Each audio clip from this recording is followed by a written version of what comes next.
এখানে বন্ধুরা আলু আর কাঁচকলাগুলোকে একই সাইজ করে সুন্দর করে কেটে ধুয়ে পরিষ্কার করে রেখেছি। এবার আলুগুলোকে সাদা তেলে আমি একটু লাল করে ভেজে তুলে নিলাম। তারপরে দিয়ে দিলাম সর্ষের তেল একটু বেশি করে দিয়েছি।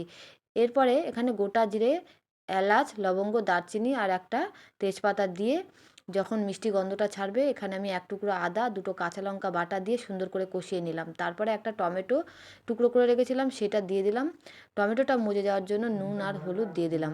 ভালো করে টমেটোটা একটু কষিয়ে নেওয়ার পরে এখানে 4-5টা শুকনো লঙ্কা বেটে রেখেছিলাম সেটাকে দিয়ে দিলাম। এতে কালারটা কিন্তু বেশ সুন্দর আসে আর টেস্টটাও ভালো হয়। তারপরে এখানে দিয়ে দিলাম 1 চামচের মতন ধনের গুঁড়ো, 1 চামচের মতো জিরের গুঁড়ো দিয়ে অল্প একটু জল দিয়ে সুন্দরভাবে মশলাটাকে কষিয়ে নিলাম। কষিয়ে নেওয়ার পরে যে কাঁচকলাগুলোকে কেটে রেখেছিলাম সেগুলোকে দিয়ে দিলাম আর ভাজা আলুগুলোকে দিয়ে সুন্দর করে মশলার সাথে কষিয়ে নিলাম। এইভাবে বন্ধুরা আপনারা কাঁচকলা ও আলুর তরকারি করে দেখবেন, দারুণ খেতে হয়।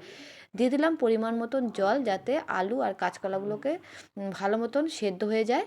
তারপরে সেদ্ধ হয়ে যাওয়ার পরে এখানে অল্প চিনি আর গরম মশলা দিয়ে রান্নাটা কিন্তু কমপ্লিট করে নিলাম। তো বন্ধুরা অবশ্যই বাড়িতে এইভাবে আপনারা নিরামিষ দিনে কাঁচকলা আলুর তরকারি বানিয়ে খেয়ে দেখবেন, গরম ভাতের সঙ্গে কিন্তু দুর্দান্ত লাগে। অবশ্যই করবেন।